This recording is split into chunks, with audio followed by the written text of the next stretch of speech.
तर आता बातमी आहे महायुतीच्या बैठकीची। मंत्रिमंडळ विस्तारासंदर्भात उद्या महायुतीच्या नेत्यांची मुंबईत बैठकीची शक्यता आहे। मुख्यमंत्री फडणवीसांच्या दिल्लीतल्या बैठकीनंतर मुंबईत तिन्ही नेत्यांची वर्षावर बैठक होणार असल्याची सूत्रांची माहिती आहे। तर मुंबईत उद्या महायुतीतील तिन्ही प्रमुख नेत्यांच्या बैठकीची शक्यता आहे। महायुतीच्या तिन्ही प्रमुख नेत्यांची मंत्रिमंडळ विस्ताराबाबत बैठकीची शक्यता असल्याची माहिती मिळते।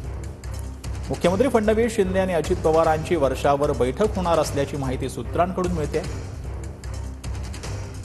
तर मंत्रिमंडळात कुणाची वर्णी लागणार यावर अंतिम शिक्कामोर्तब उद्या होणार का, असं देखील एक चर्चा जी आहे सध्या सुरू आहे। तर महायुतीच्या नेत्यांच्या बैठकीत खाते वाटप आणि पालकमंत्री पदासंदर्भातही चर्चेची शक्यता वर्तवली जाते।